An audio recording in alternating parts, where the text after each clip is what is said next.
विषय आहे, लोक तुमच्याविषयी चुकीच्या गोष्टी का पसरवतात. ठीक आहे. आणि सविस्तरपणे हा जो विषय आहे हा शिकून घ्या, समजून घ्या. कारण जगामध्ये राहत असताना आपल्याला आपल्याविषयी चुकीच्या गोष्टी पसरवणाऱ्या व्यक्तींचा सामना करावा लागत असतो आणि त्यावेळेला आपण कशा प्रकारे त्या व्यक्तींना फेस केलं पाहिजे हे आपल्याला समजणं फार गरजेचं आहे. आणि ज्यावेळेस तुम्हाला हे समजेल आजच्या विषयातून, तर तुम्हाला निश्चित अर्थाने तुमच्याविषयी चुकीच्या गोष्टी पसरवणाऱ्या व्यक्तीचा जो काही सामना आहे तुम्हाला करता येईल. आणि बऱ्याच गोष्टी आहेत यामध्ये, पण वेळेच्या अभावी काही गोष्टी तुम्हाला शिकवण्यात येतील आणि जर काही राहून गेल्या तर मग त्या उद्या संध्याकाळी शिकवायचा प्रयत्न करा. ठीक आहे. आता पहिला जो मुद्दा आहे तो लिहून घ्या. पहिला मुद्दा, आजच्या विषयातला पहिला मुद्दा हा आहे, लोक खोटं बोलतात कारण त्यांच्यामध्ये अज्ञान असतं किंवा ते तुमचा द्वेष करू लागतात, म्हणून ते तुमच्याविषयी चुकीच्या गोष्टी पसरवतात. ठीक आहे. पहिला मुद्दा आहे, लोक खोटं बोलतात कारण त्यांच्यामध्ये अज्ञान असतं किंवा ते तुमचा द्वेष करू लागतात, म्हणून ते तुमच्याविषयी चुकीच्या गोष्टी पसरवू लागतात. आता हा जो मुद्दा आहे हा आपण सविस्तरपणे काय करणार आहोत, समजून घेणार आहोत. आणि परमेश्वराचं वचन हे आपल्याला पहिल्या मुद्द्याला घेऊन काय सांगतं हे आपण पाहणार आहोत. आणि त्या वचनातून आपण हा जो मुद्दा आहे अज्ञानासंदर्भाचा किंवा द्वेष करू लागण्यासंदर्भाचा हा समजून घेणार आहोत. कोणीतरी होशेचं पुस्तक 4था अध्याय आणि त्याचं 6वं वचन कोणीतरी वाचण्यासाठी मला मदत करा. होशेचं पुस्तक 4था अध्याय आणि त्याचं वचन 6. ज्ञानाच्या अभावी माझ्या लोकांचा नाश झाला आहे. तू ज्ञानाचा अवेर केलास म्हणून मीही तुझा अवेर करीन. म्हणजे अर्थात मी याजकाचे काम तुला करू देणार नाही. तू आपल्या देवाचे नियम शास्त्र विसरलास म्हणून मीही तुझ्या मुलांना विसरेन. Yes, very good. आता बघा, या ठिकाणी आपण पाहतो जो मुद्दा आता आपण लिहिला आहे त्या मुद्द्याला घेऊन अनेक वेळा लोक हे आपल्याविषयी चुकीच्या गोष्टी का पसरवतात हे ह्या वचनातून आपल्याला समजून येतं. आता लोकांच्या ठाई असलेलं जे काही अज्ञान आहे ते समजून घ्या. अनेक वेळा आपल्याला त्या लोकांचा फार राग येतो, त्या लोकांची फार चीड आपल्याला येते किंवा त्या लोकांचा आपण हेवा करू लागतो, त्या लोकांचा आपण द्वेष करू लागतो. आणि आपण त्या लोकांचा द्वेष किंवा हेवा किंवा राग किंवा मत्सर ह्या गोष्टी आपण का करू लागतो माहिती का? कारण त्यांनी आपल्याबद्दल चुकीच्या गोष्टी ज्या आहेत त्या काय केलेल्या आहेत, पसरवलेल्या आहेत. परंतु त्या चुकीच्या गोष्टी त्यांनी कोणत्या अनुषंगातून पसरवल्या आहे हे ह्या वचनातून समजण्यासाठी आपल्याला मदत होते. आणि वचन सांगत आहे की ज्ञानाच्या कमतरतेमुळं, लक्ष द्या, ज्ञानाच्या कमतरतेमुळं आपण पाहतो की लोक जे आहेत ना ते तुमच्याविषयी चुकीच्या गोष्टी ज्या आहेत त्या पसरवत असतात. आता एक उदाहरण जे आहे, नुकतंच मी तुम्हाला विचारपूस केली आणि तुम्ही सांगितली, तर त्या ठिकाणी अनिताताईंनी एक गोष्ट सांगितली आणि सुभाष यांनी एक गोष्ट सांगितली ती ही की लोक जे आहे, अनिताताई म्हटलं की आपली ज्यावेळेस तरक्की होत असते त्यावेळेला ती तरक्की लोकांना पाहत नाही आणि मग ते आपल्याविषयी चुकीच्या गोष्टी ज्या आहेत त्या पसरवू लागतात. आता लक्ष द्या, एखाद्या व्यक्तीला जर तुमची तरक्की बघवली नाही तर तो व्यक्ती ज्या वेळेला तुमच्याविषयी लोकांमध्ये चुकीच्या गोष्टी पसरवू लागतो ना, तर त्या व्यक्तीमध्ये तुमच्या तरक्कीला घेऊन अज्ञानता आहे. आणि ज्या वेळेला ही अज्ञानता त्याच्या जीवनातून दूर होईल त्यावेळेला तो व्यक्ती तुमच्याविषयीच्या चुकीच्या गोष्टी पसरवणं काय केलं माहिती का, तो स्टॉप करेल किंवा थांबून देईल. आता अनेक वेळा लोक हे आपली चुकीच्या रीतीने काय करतात ना, चुकीच्या गोष्टी आपल्या ज्या लोकांपर्यंत नेतात ना, त्यावेळेला आपल्याला हे समजणं फार गरजेचं आहे की लोकांमध्ये काय आहे, अज्ञान आहे. आणि मग वचन सांगतं की ज्ञानाच्या अभावी माझ्या लोकांचा नाश झाला आहे. तू ज्ञानाचा अवेअर केलास म्हणून मीही तुझा अवेअर करेन. आता अनेक वेळा आपण लोकांना सांगतो की तुम्ही ज्या प्रकारे विचार करतात त्या प्रकारच्या ह्या गोष्टी नाही. आणि लोकांना आपण ज्या वेळेला प्रामाणिकपणे आपल्या तरक्कीविषयी किंवा आपल्या ठाई असलेल्या चांगुलपणाविषयी जर आपण सांगायला जातो ना, तर लोक हे ऐकून घेण्याऐवजी आपण पाहतो की ते त्या ठिकाणी आपल्या चांगल्या गोष्टींचा काय करतात माहिती का, चांगल्या गोष्टींना ते नाकारतात, ऐकणं, समजून घेणं. आता ह्यामुळंच ते काय माहिती का, अज्ञानी आहे. आणि त्या अज्ञानतेमुळं ते आपल्याविषयी चुकीच्या ज्या काही गोष्टी आहे ना त्या लोकांना पसरवत, त्या लोकांपर्यंत पोहोचवत असतात. दुसरी गोष्ट आपण पाहतो की लोक हे आपल्याविषयी चुकीच्या गोष्टी का पसरवतात, कारण लोक हे आपल्याविषयी द्वेषाने भरलेले आहे. लोकांमध्ये आपल्याविषयी काय आहे, द्वेष आहे. आणि तो द्वेष त्यांना आपल्याविषयी चुकीच्या गोष्टी पसरवण्याकरता काय करतात का, उकसवतो. आणि ते उकसलं जातं. आणि बघा, प्रभू येशूचा देखील शास्त्री, फरीसी आणि अनेक असे धार्मिक जे पुढारी आहेत पवित्र शास्त्रामध्ये, आपण त्यांच्याविषयी अनेक गोष्टी ऐकतो. ते येशूचा द्वेष करायचे.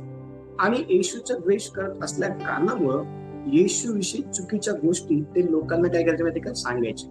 येशूविषयी चुकीच्या गोष्टी ते लोकांमध्ये पसरवायचे. आणि ह्या चुकीच्या गोष्टींचा सामना येशूला देखील त्या काळामध्ये करावा लागला, ज्या काळामध्ये तो ह्या भूतलावरती मानव देहामध्ये होता. मग येशूला जर अशा प्रकारच्या चुकीच्या गोष्टींचा सामना त्याच्या संदर्भात करावा लागला, तर आपल्याला देखील करावा लागेल. जर येशू यातून सुटला नाही तर आपण पण सुटला नाही. आणि कशा प्रकारे त्या ठिकाणी येशूला चुकीच्या गोष्टींचा सामना हा लोकांनी त्याचा द्वेष केला असल्या कारणामुळे करावा लागला, ते आपण पाहणार आहोत. आणि कोणीतरी लूक याचा 23वा अध्याय आणि वचन 2 कोणीतरी पहा. लूक 23वा अध्याय आणि वचन 2. थँक्यू पवित्र आत्मा.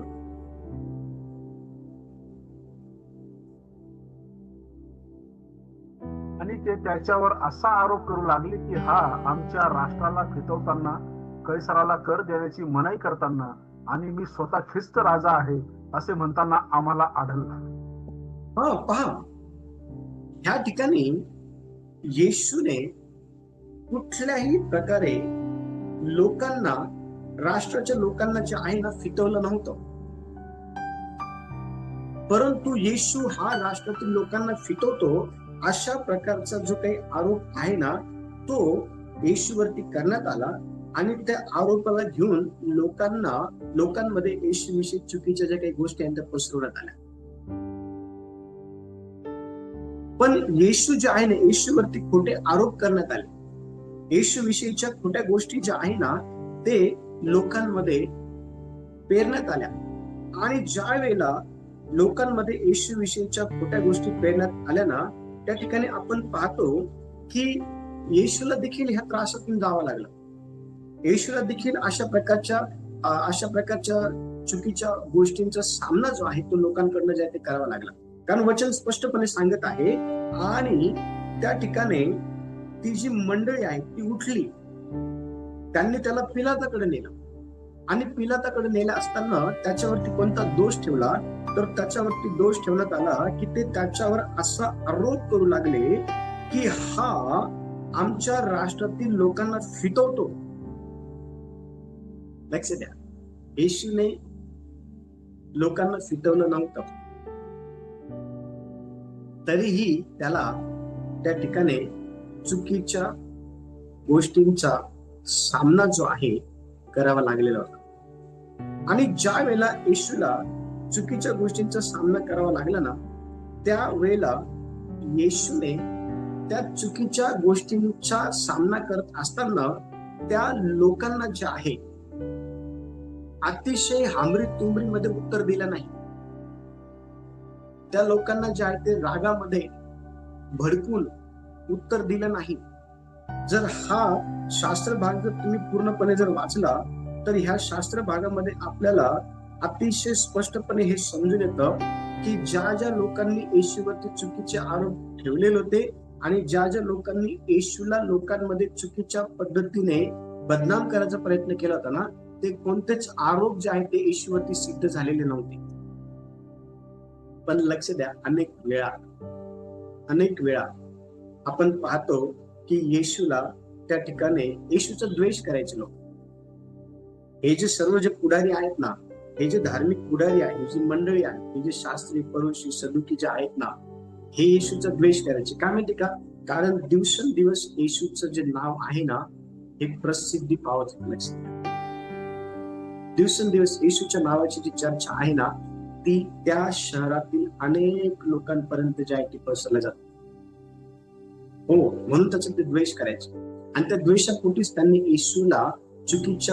येशूबद्दल चुकीच्या गोष्टी लोकांमध्ये सांगायला सुरुवात केली. येशूला ह्या त्रासातून जावं लागेल, हो जावं लागेल. आपल्याला ह्या त्रासातून जावं लागेल, हो जावं लागेल. येशूला जो अनुभव आला ना, तोच अनुभव आपल्याला देखील येतो. लक्ष द्या, आपण देखील त्या अनुभवाचा जो काही सामना आहे तो करत असतो. पण अशा वेळेला आपण हे ठरवायचं आहे की आपण आपल्या स्वतःला आपण चुकीचे नाहीये हे सिद्ध करत बसण्याऐवजी जे लोक आपल्याविषयी चुकीच्या गोष्टी पसरवत आहेत ना, लक्ष द्या, त्या लोकांना कुठल्याही प्रकारे त्यांच्या भाषेत उत्तर द्यायचा प्रयत्न करू नका. येशूने अशा गोष्टी करून त्यांना उत्तर जे आहे ते दिलं नाही. कालांतराने ते सर्व जण जे आहे ते खोटे ठरले. येशूवरती एकही आरोप जो आहे तो सिद्ध झाला नाही. दुसरा मुद्दा, जेव्हा तुम्ही सत्य बोलतात तेव्हा लोक चिडतात, म्हणून ते तुमच्याविषयी चुकीच्या गोष्टी पसरवतात. परत एकदा सांगतो, लिहून घ्या. जेव्हा तुम्ही सत्य बोलतात, खरं बोलतात, तेव्हा लोकांना तुमच्या ते सत्य बोलण्याची चीड येते, लोकांना राग येतो. आणि त्यामुळं लोक हे तुमच्याविषयी चुकीच्या ज्या काही गोष्टी आहे ना त्या पसरवायला सुरुवात करतात. कारण त्यांना तुमचं खरं बोललेलं जे आहे ते लागलं आहे, त्यांना तुमचं सत्य बोललेलं जे आहे ना ते कुठेतरी भेटलं आहे. आणि त्यामुळं ते तुमच्याविषयी चुकीच्या ज्या काही गोष्टी आहे ना त्या पसरवायला किंवा लोकांना सांगायला सुरुवात करतात. आणि ह्याचा जो आपण पाहतो मत्तयाचं जे पुस्तक आहे, मत्तयाच्या पुस्तकामध्ये 5वा अध्याय ज्यावेळेस आपण काढतो, तर मत्तयाच्या पुस्तकाच्या 5व्या अध्यायाच्या 37 वचनामध्ये बघा काय लिहिलं आहे. आपलं जे बोलणं आहे ते कसं असलं पाहिजे, आणि ते बोलणं जर आपलं देवाच्या वचनात धरून असेल आणि मग लोक जर तुमच्यावरती चिडत असेल तर लक्ष द्या, त्यांनी तुमच्याविषयी कितीही चुकीच्या गोष्टी लोकांमध्ये पसरू द्या, तुम्ही कधीही सत्य बोलणं सोडलं नाही पाहिजे. जर ते तुमच्याविषयी चुकीच्या गोष्टी लोकांमध्ये पसरत आहे आणि तुमच्या कानावरती आलं की संबंधित व्यक्ती तुमच्याविषयी चुकीच्या गोष्टी पसरत आहे, तर त्याने चुकीच्या गोष्टी तुमच्याविषयी पसरू नये म्हणून त्या ठिकाणी घाबरून तुम्ही सत्य बोलणं सोडू नये, सत्य आणखीन बोललं पाहिजे. कारण वचन बघा काय सांगते, वचन वाचू आपण. मत्तयाचं पुस्तक 5वा अध्याय वचन 37 पहा. तर तुमचे बोलणे होय तर होय, नाही तर नाही एवढेच असावे, याहून जे अधिक ते वाईटापासून आहे. Very good. तुमचं जे बोलणं आहे ते होय तर होय, नाही तर नाही असं असावं. जर तुमचं बोलणं होय असेल तरीही लोक तुमच्या संदर्भात चीड ठेवतील, आणि तुमचं बोलणं नाही पण असेल तरीही लोक तुमच्याविषयी चीड ठेवतील. समजतंय का? मला तुम्हाला काय सांगायचं आहे, म्हणजे लोकांची इच्छा अशी आहे की तुम्ही त्यांच्या बाजूने बोलावं, जरी ते रॉंग आहे तरी पण.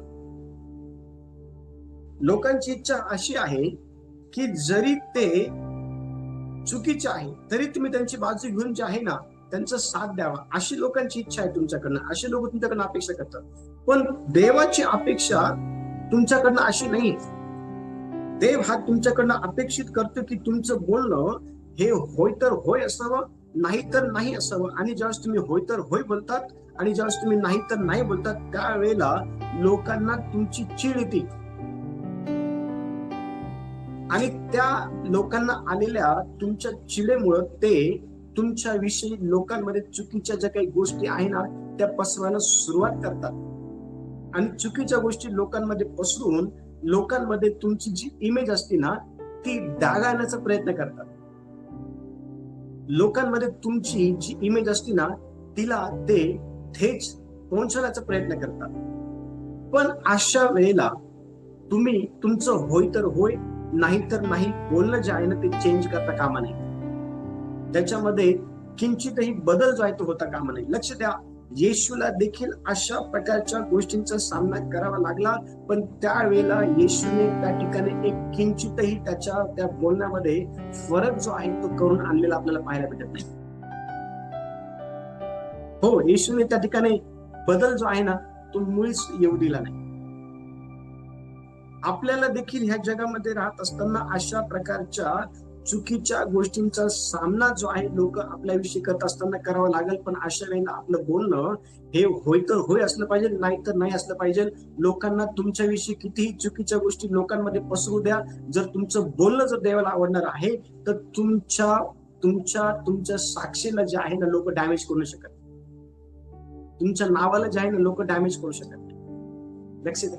आणि आपण पाहतो की पवित्र शास्त्रामध्ये इर्मियाचं पुस्तक याचा 28वा अध्याय आणि 10 ते 11 वचन जेव्हा आपण वाचतो ना, तर इर्मियाच्या पुस्तकामध्ये इर्मियाची जी साक्ष आहे ना ती खराब करायचा प्रयत्न जो आहे तो त्या ठिकाणी एका संदेशाच्या द्वारे, ज्याचं नाव हनन्या आहे, त्याच्याद्वारे करण्यात आलं. हनन्याने इर्मियाला जे आहे ना, इर्मियाची जी काही क्षती आहे, इर्मियाचं जे काही नाव आहे, इर्मियाची जी काही साक्ष आहे ती डॅमेज करायचा प्रयत्न केला लोकांमध्ये.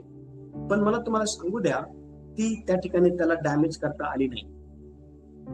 इर्मियाला खोटं साबित करण्याचा प्रयत्न करण्यात आला, पण त्या ठिकाणी इर्मियाला तो हनन्या नावाचा जो काही संदेश आहे ना तो खोटं साबित करू शकला नाही. आणि बघा, आपण इर्मियाचं पुस्तक 28वा अध्याय आणि 10 ते 11 वचन आपण वाचणार आहोत. त्या ठिकाणी काय म्हणत पहा, 10 ते 11. तेव्हा हनन्या संदेष्ट्याने इर्मिया संदेष्ट्याच्या मानेवर असलेले जोखड काढून मोडले आणि तो सर्व लोकांसमक्ष म्हणाला, परमेश्वर म्हणतो, याचप्रमाणे बाबेलचा राजा नबुकद्रेसर याचे झू मी पुऱ्या 2 वर्षाच्या आत सर्व राष्ट्रांच्या मानेवर उतरून मोडून टाकीन. मग इर्मिया संदेष्टा आपल्या वाटेने गेला. हा पहा, इर्मिया संदेष्टाला परमेश्वर देवाने एक मेसेज दिला होता आणि तो मेसेज इर्मिया हा त्या ठिकाणी लोकांना देत असताना आपण पाहतो ह्या वचनामध्ये. पण इर्मियाचा संदेश हा देवाकडून नाहीये.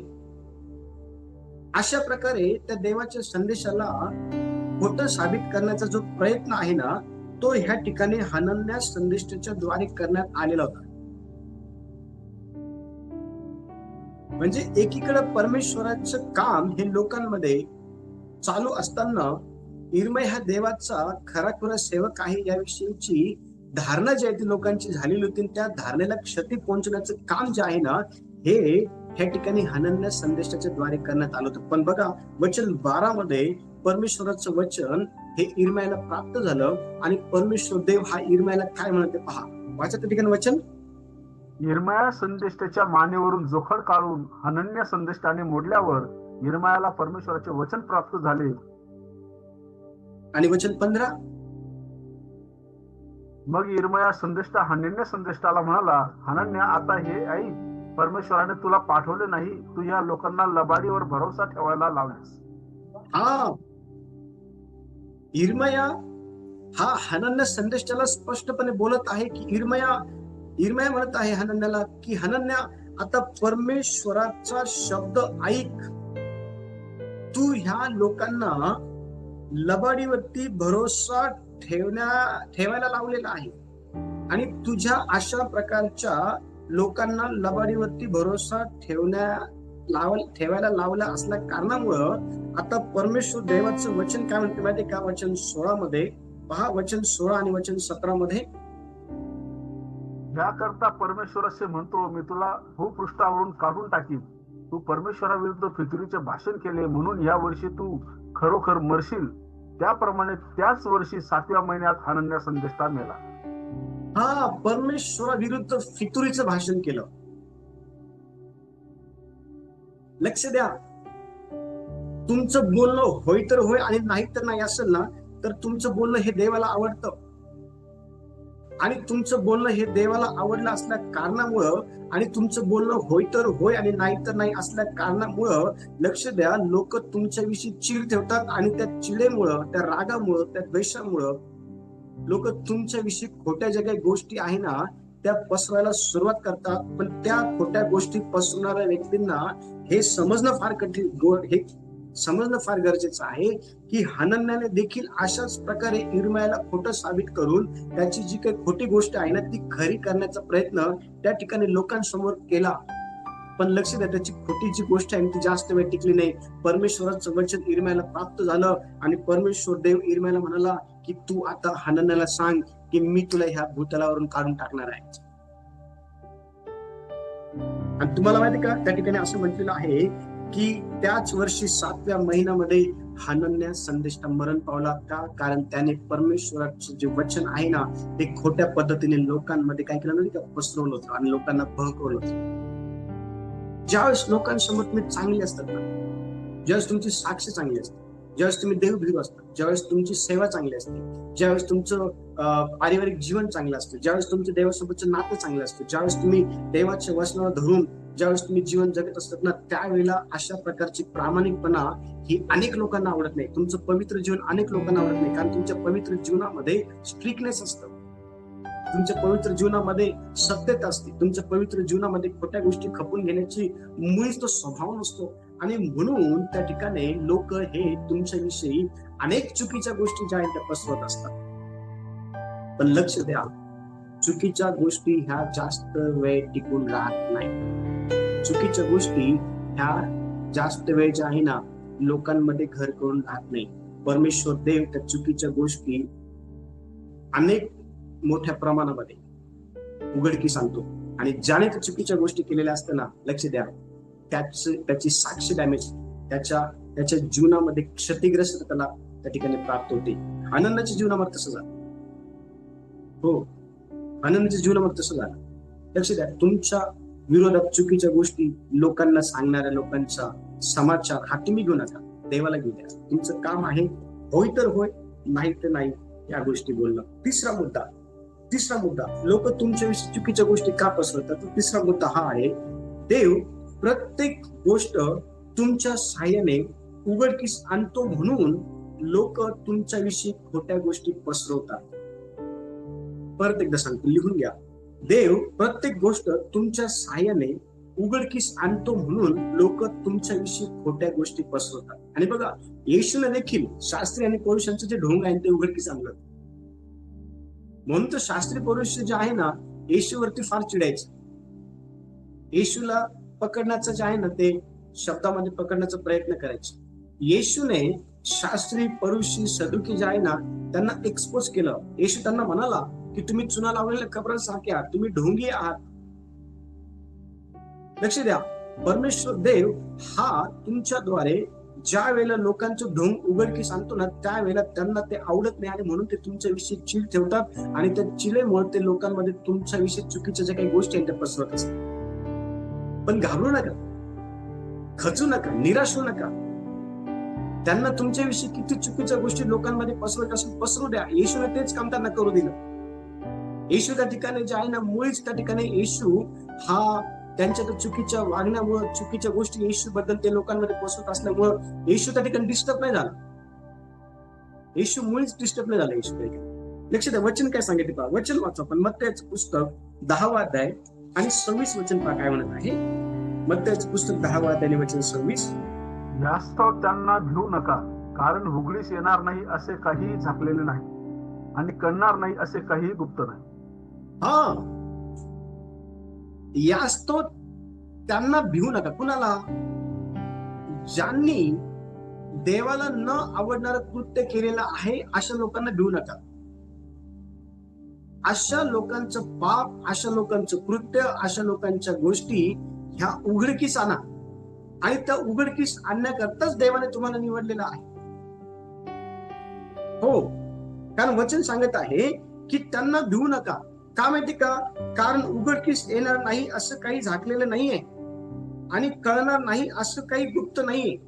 लक्ष द्या, अनेक वेळा आपण पाहतो की आपण शांत राहिला असल्या कारणामुळं लोकांना अनेक चुकीच्या गोष्टी करायला ज्या आहे ना संधी प्राप्त होत असते आणि लोकांना असं वाटतं की आपण चुकीच्या गोष्टी करतो आणि आपल्या चुकीच्या गोष्टींना घेऊन कोणी आवाज उचलणार नाही, कारण ते आपल्याला घाबरतात आणि अजून ते घाबरवून आपल्याला शांत करायचा प्रयत्न करतात ना. त्या वेळेला लक्ष द्या, आपण देवाचे सेवक आहोत, आपण देवाचे लेकर आहोत आणि आपण त्यांच्या त्या सर्व चुकीच्या गोष्टी उघडकीस आणणं फार गरजेचं आहे. आपण त्यांना त्यावेळेला घाबरू नये. येशू घाबरला नाही, शास्त्रांना घाबरला नाही, पुरुषांना घाबरला नाही. ज्या वेळेला येशूवरती चुकीचे आरोप ठेवण्यात आले, ज्या वेळेला येशूने शास्त्री, परुषी, सदुकी यांना चुकीच्या गोष्टी करताना पाहिलं ना, त्यावेळेला येशू त्यांना स्पष्टपणे म्हणाला, हो, स्पष्टपणे येशूने त्यांना त्यांचे जे दोष आहे ना त्यांच्या पदरी घातले, त्यांचे दोष त्यांच्या पदरी घातले. लक्ष द्या, येशू त्यांना बोलला, तुम्ही विद्वांची घरं खाऊन टाकतात, बाजारामध्ये लांब लांब प्रार्थना करणं तुम्हाला आवडतं, हो, चांगल्या चांगल्या आसनावर तुम्हाला बसायला आवडतं. येशू त्यांना बोलला, तुम्ही बाहेरून खूप सुंदर दिसता पण आतमध्ये मलिनता आहे तुमच्या. येशू त्यांना बोलला, लक्ष द्या, तुम्ही बाहेरील धार्मिकतेवरती लक्ष देतात पण आतमध्ये तुम्ही बिलकुल लक्ष देत नाही. आणि ज्या वेळेला आपण लोकांच्या चुकीच्या गोष्टी बद्दल त्यांना ज्यावेळेस आपण काय करतो, सांगतो, बोलतो, त्यांचे दोष त्यांच्या पदरी घालतो ना, त्यांच्या चुकीच्या गोष्टी त्यांच्या पदरी घालतो ना, त्यावेळेला त्यांना चीड येते, त्यावेळेला त्यांना राग येतो. आणि म्हणून ते तुमच्याविषयी चुकीच्या गोष्टी पसरून तुम्हाला क्षतिग्रस्त करण्याचा प्रयत्न करतात, तुमची साक्ष डॅमेज करायचा प्रयत्न करतात. पण त्यांना घाबरू नका, त्यांच्या चुकीच्या गोष्टी एक्सपोज करा, त्यांना सर्वांसमोर उघडकीस आणा. लक्ष द्या, जर त्यांना उघडकीस आणलं ना तर त्यांच्या उघडकीस येण्यामुळे अनेक लोकांचे डोळे उघडतील की खऱ्या अर्थाने हे लोक देवाच्या सेवेमध्ये, देवाच्या राज्यात गोंधळ निर्माण करणारे होते. देवाच्या सेवेचा उपयोग हा स्वतःच्या फायद्यासाठी ते करतो. लक्ष द्या, उघडकीस आणा लोक, कारण वचनामध्ये स्पष्टपणे सांगितलेलं आहे. ज्या वेळेला आपण एस्तेरचं पुस्तक 7वा अध्याय आणि वचन 6 वाचतो ना, तर त्या ठिकाणी एस्तेर राणीने हामानाचं जे षडयंत्र आहे हे उघडकीस आणलं. ते हो, हामानाचं जे हामान जो आहे ना, लक्ष द्या, हामानाने मर्दकायला फाशीच्या खांबावरती लटकवण्याची पूर्ण तयारी केली होती. हामानाने सर्व यहुदी लोकांना मारण्याची पूर्ण तयारी केली होती. आणि हे सर्व त्यांनी काय केलं होतं माहिती का? कारण मर्दकाय हा हामानाला नमस्कार घालत नव्हता. मर्दकाय हा हामानाला मुळीच जुमानत नव्हता. का माहिती का? कारण हामान हा भ्रष्ट होता, हामान हा चुकीचा व्यक्ती होता, हामान हा वैर ठेवणारा होता, द्वेष बाळगणारा होता, हामान हा वाईट गोष्टी करणारा होता. आणि म्हणून त्या ठिकाणी मर्दकाय हा मुळीच त्याला जे आहे ना नमस्कार घालत नव्हता. त्यावेळेचा नमस्कार म्हणजे आताचा प्रेज लॉर्ड करत नव्हता. आणि लक्ष द्या, त्याच्यामुळं हामान जो आहे ना, हामानाने मर्दकायला संपवण्याचा कट रचला, हामानाने यहुदी लोकांना संपवण्याचा कट रचला. आणि त्याचा कट हा एस्तेर राणीने उपवास प्रार्थनेच्या द्वारे उघडकीस आणला. लक्ष द्या, जर तुम्हाला लोकांचं कट कारस्थान जर उघडकीस आणायचं असेल तर ते लगेच आणायचा प्रयत्न करू नका. त्यासाठी आध्यात्मिक स्ट्रॅटेजीचा वापर करा, उपवास करा, प्रार्थना करा. आणि मग लोकांचं जे काही चुकीचं वागणं आहे, लोकांचं जे काही चुकीचं देवाच्या राज्यामध्ये चुकीचं वागणं आहे किंवा एकमेकांना क्षतिग्रस्त पोहोचण्याचं वागणं आहे, ते उघडकीस आणा. लक्ष द्या, देव तुम्हाला यश देईल. या ठिकाणी वचन सांगतं की परमेश्वर देवाने एस्तेर राणीला हामानाचं कट कारस्थान उघडकीस आणण्याकरता यश दिलं होतं. आणि जो खांब त्याने मर्दकायसाठी तयार केला होता ना, त्याच खांबावरती त्याला फाशी देण्यात आली. लोक तुमच्याविषयी वेगवेगळ्या प्रकारचे स्ट्रॅटेजी करून तुम्हाला क्षती करण्याचा प्रयत्न करतील, तुमच्या जीवनात डॅमेज आणण्याचा प्रयत्न करतील. पण लक्ष द्या, जर तुमच्या कैवारी जर परमेश्वर आहे ना, तर तुमच्याविषयी ज्या ज्या लोकांनी चुकीच्या गोष्टी लोकांमध्ये पसरवलेल्या आहेत, तुमची साक्ष डॅमेज करण्याकरता, तुम्हाला त्रास देण्याकरता जे जे हटकंडे लोकांनी वापरलेले आहे ना, ते त्यांच्यावरती उलटतील आणि परमेश्वर ते करत. तुम्हाला करायची गरज नाही. तुम्हाला करायची गरज आहे उपवास आणि प्रार्थना. तुम्हाला करायची गरज आहे खोट्या गोष्टी एक्सपोज करून लोकांना सावध करणं, लोकांना वाचवणं, लोकांची खायची केली, लोकांकरता उभं राहणं. हो, हे तुम्हाला करायचं आहे. लोकांकरता मध्यस्थी करणं, लोकांकरता खऱ्या आणि खोट्यामध्ये उभं राहून फाईट करणं खोट्या गोष्टींबरोबर, हे तुमचं काम आहे. यासाठी देवाने तुम्हाला निवडलेला. आणि लक्ष द्या, तुमच्या विषयी लोक काही का विचार करेना, लोक तुमच्याविषयी चुकीच्या गोष्टी का पसरवणार, घाबरू नका. तुमची क्षती, तुमची साक्ष खराब होणार नाही याची गॅरंटी देव तुम्हाला देईल. तुमच्या केसांना धक्का लागणार नाही याची गॅरंटी परमेश्वर देव तुम्हाला देईल. लक्ष द्या. आणि म्हणून एस्तेर राणीने त्या ठिकाणी हामानाचं जे काही कट कारस्थान आहे ना ते उघडकीस आणलं. पहा ते वचन आपण वाचून, एस्तेर 7वा अध्याय आणि 6वं वचन पहा. एस्तेर म्हणाली, हा विरोधी व हा शत्रू कोण म्हणून विचाराल तर हा दुष्ट हमानच. हे ऐकून राजा व राणी यांच्या पुढे हमान घाबरला. Very good. बघा त्या ठिकाणी एस्तेर राणी जी आहे ना, एस्तेर राणी म्हणाली हा विरोधी व हा शत्रू कोण म्हणून राजाने विचारलं ना, त्यावेळेला स्पष्टपणे एस्तेर राणीने सांगितलं की हा दुष्ट, हा शत्रू दुसरा तिसरा कोणी नसून हा हामान आहे. आणि काय झालं माहिती का, हामान राजा पुढं घाबरला. आणि हा राजा कोणी माहिती का, हा राजा सर्वसमर्थ परमेश्वर देव आहे. या राजासमोर 2 लोक आहेत. लक्ष द्या. एस्तेर राणी ही खऱ्या धार्मिक व्यक्तीचं प्रतिनिधित्व करते आणि या ठिकाणी जो हामान आहे ना, हामान हा खोट्या अधर्मी व्यक्तीचं प्रतिनिधित्व करतो. आणि राजा जो आहे ना, हा आपला सर्वसमर्थ परमेश्वर जो स्वर्गामध्ये विराजमान आहे त्याचं प्रतिनिधित्व करतो. लक्ष द्या चर्च, जगामध्ये राहत असताना एक गोष्ट लक्षात ठेवा, ज्या वेळेला तुम्ही लोकांच्या चुकीच्या गोष्टी उजेडात आणाल ना, त्यावेळेला त्या लोकांना तुमची चिड येईल आणि त्यामुळे ते तुमच्याविषयी चुकीच्या गोष्टी लोकांमध्ये पसरवू लागतील. पण अशा वेळेला तुम्ही त्या लोकांना घाबरवू नका. ते तुम्हाला घाबरवायचा प्रयत्न करतील, ते तुम्हाला घाबरवायचा प्रयत्न करतील, ते तुमची साक्ष डॅमेज करायचा प्रयत्न करतील. घाबरू नका. तुम्ही देवाचं काम करता, मुळीच घाबरू नका, भय धरू नका. देवाचं काम करतात. लक्ष द्या. आणि देव हा तुमच्या विषयी षडयंत्र करणाऱ्या व्यक्तीला त्याच्या षडयंत्रामध्ये फसवून तुम्हाला जे आहे ना ते बाप तुमचं करत. राणीच्या बाबतीमध्ये एस्तेर राणीने हेच केलं. लक्ष द्या. हामानाचं कटकारस्थान उघडकीस आणलं आणि हामानाला त्या खांबावरती फाशी देण्यात आली. आपण लोकांचं कटकारस्थान उघडकीस आणलं पाहिजे. आपण लोकांचे षडयंत्र उघडकीस आणले पाहिजे. आपण लोकांच्या चुकीच्या गोष्टी उघडकीस आणल्या पाहिजे. का माहिती का, कारण जर आपण लोकांच्या चुकीच्या गोष्टी उघडकीस आणल्या तर अनेक लोक जे आहे ना यांचे प्राण वाचू शकतात. अनेक लोकांचे प्राण वाचू शकतात. त्यासाठी देवाने आपल्याला निवडले. एस्तेर राणीने यहुदी लोकांचे प्राण वाचवले. एस्तेर राणीने त्या ठिकाणी मर्दकाईचे प्राण वाचवले. आपण लोकांचे प्राण वाचवणारे लोक असले पाहिजे. 4था मुद्दा, तुमच्या विषयी लोक चुकीच्या गोष्टी पसरवतात तेव्हा सूड घेऊ नका. आपली इच्छा असते की याने माझ्याबद्दल लोकांना वाईट सांगितलं आणि ज्याने मला सांगितलं की हा व्यक्ती तुमच्याबद्दल मला असं बोलत होता, त्या व्यक्तीला पण समोर आणायचं, त्याला पण समोर आणायचं, खरं खोटं करायचं आणि ज्याने आपल्या विषयी वाईट सांगितलं त्याचा बदला घ्यायचा, सूड घ्यायचा. ह्या विचारामध्ये आपण असतो.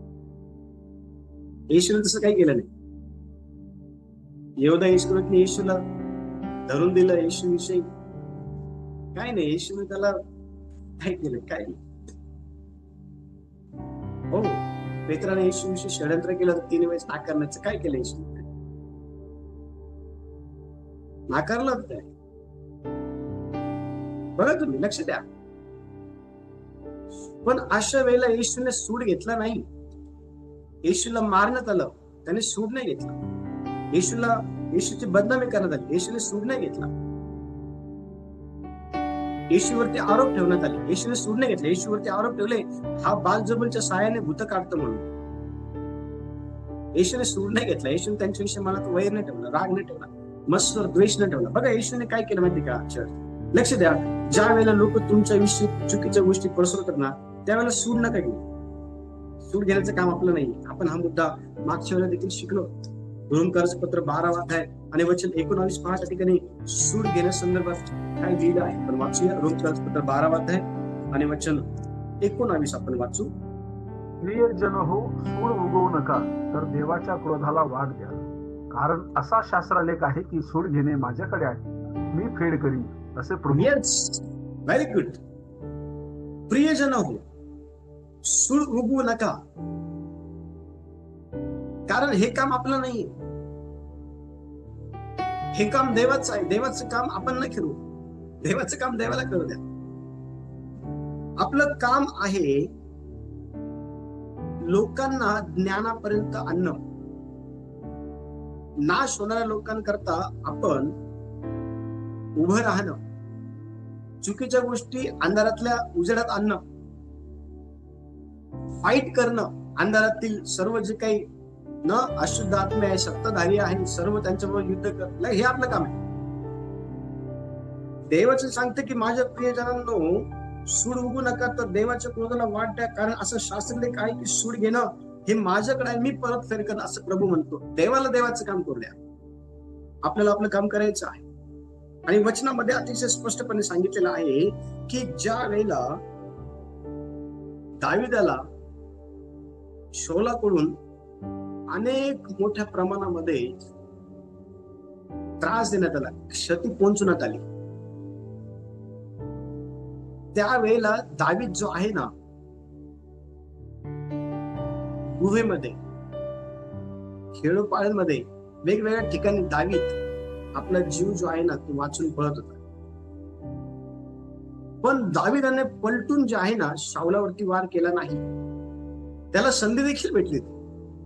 ज्यावेळेस आपण 1 शमूएल 24 अध्याय आणि 10 वचन वाचतो ना, पहा 1 शमूएल 24 अध्याय आणि 10 वचन काय म्हणत आहे. कोणीतरी वाचते मदत करा. पहा, आज आपण आपल्या डोळ्यांनी पाहिले आहे की परमेश्वराने आज गुहेत आपणाला माझ्या हाती दिले होते. आपणाला मारून टाकावे असे कोणी म्हटले, पण मी आपली गय केली. मी म्हटले की मी आपल्या स्वामीवर हात टाकू नये, कारण तो परमेश्वराचा अभिषिक्त आहे. Wow, praise the Lord. दिली ती संधी त्या ठिकाणी, भेटली ती संधी त्या ठिकाणी, भेटली ती. शाऊलाने दाविदाची गय केली नाही. शाऊलाने दाविदाला पुरेपूर मारून टाकण्याचा प्रयत्न केला होता. पुरेपूर. लोक असेच तुम्हाला पुरेपूर ज्याने संपवण्याचा प्रयत्न करतील, आणि ते तुम्हाला संपवण्याकरता पाहिजे त्या थराला जायला पण तयार असतात. कारण त्यांना आवडत नसतं तुम्ही त्यांना एक्सपोज केलेलं, तुम्ही त्यांच्या चुका बाहेर आणलेलं, तुम्ही त्यांचे दोष त्यांना दाखवले. त्यांना आवडत नाही या गोष्टी. त्यांच्या चोऱ्या समोर आणलेल्या त्यांना आवडत नाही, त्यांच्या चुकीचे वागणं समोर आणलं त्यांना आवडत नाही, त्यांच्या वाईट गोष्टी समोर आणल्या त्यांना आवडत नाही. आणि म्हणून ते तुमचा नाश करण्याकरता वाटेल त्या थराला जायला पण तयार होतात. पण अशा वेळेला त्या लोकांसंदर्भात आपण सूड घेण्याच्या भावनेने भरू नये. कारण ह्या ठिकाणी वचन 10 मध्ये अतिशय स्पष्टपणे दावीद राजा हा म्हणत आहे की आज पहा, आपल्या डोळ्यांनी पाहिले आहे की परमेश्वराने आज गुहेत आपल्याला माझ्या हाती दिले, आणि आपल्याला मारून टाकावे असे कोणी म्हटलं देखील होतं की याला मारून टाका, हा बरोबर नाहीये, हा तुमच्याविषयी लोकांना फसवतो, तुमच्याविषयी लोकांना चुकीच्या गोष्टी सांगतो, तुमच्याविषयी लोकांना चिथवतो, तुम्हाला मारून टाकायचा प्रयत्न करतो, याला मारून टाका, आता हा भेटलेला आहे, संधीचा फायदा करून घ्या, असं कोणीतरी त्या ठिकाणी म्हटलं. पण वचन सांगत आहे की मी तुमची गय केली. मी म्हटलं की मी आपल्या स्वामीवर हात टाकू नये, कारण तो परमेश्वराचा अभिषिक्त आहे. लक्ष द्या, आपले विचार हे दाविदाच्या विचारासारखे असले पाहिजेत. आपण सूड घेऊ नये. सूड घेण्यासाठी देवाने आपल्याला निवडलेलं नाही. आपण लक्ष द्या, आपण एक कित्ता, एक एक्झाम्पल लाईफ जीवन जगलं पाहिजे. अनेक वेळा आपल्याविषयी लोक चुकीच्या गोष्टी पसरवतात, त्यावेळेला आपल्या मनामध्ये त्या व्यक्तीकडे जाऊन त्याला चांगल्या 2-4 गोष्टी सुनवायच असा विचार येतो आपल्या मनाला. त्याला जरा बघूच, जरा त्याला आपण त्याला जरा आता घेऊच, जरा आपण त्याला असं सपाट्यामध्ये, असे विचार आपल्या मनामध्ये येतात. काही गरज नाही तसे विचार आणायचे. दाविदाच्या मनामध्ये ते विचार आले नाही. दाविदाला इतका त्रास दिला होता, तरी दावीद म्हटला की मी परमेश्वराच्या अभिषिक्तावरती हात टाकणार नाही, मी त्याला मारणार नाही, परमेश्वराने त्याला माझ्या हातात दिलं. तो म्हणतात नाही मारलं त्याने. लक्ष द्या, लोक जे आहेत ना, ज्यावेळेस तुमच्याविषयी चुकीच्या गोष्टी लोकांमध्ये पसरवतात ना, त्यावेळेला सूड घेण्याची जी भावना आहे ना, तिला दाबा. तिला सांगा, परमेश्वराने ह्या गोष्टी मला करण्यासाठी सांगितल्या, सूड घेऊ नका.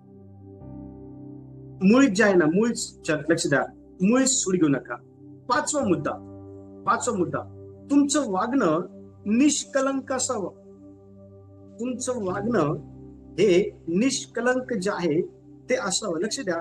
आणि कोणीतरी 1 पेत्र 2 अध्याय आणि 12 वचन वाचण्याची मदत करा.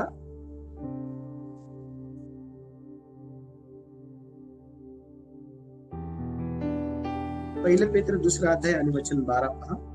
परराष्ट्रीयात आपले आचरण चांगले ठेवा, यासाठी की ज्याविषयी जे तुम्हाला दुष्कर्मी समजून तुमच्या विरुद्ध बोलतात, त्याविषयी त्यांनी तुमची सत्कृत्य पाहून समाचाराच्या दिवशी देवाचा गौरव करावा. Very good. आता ह्या ठिकाणी अनेक वेळा होतं काय माहिती का, की आपली जी वागणूक आहे, आपलं जे आचरण आहे ते चांगलं असतं.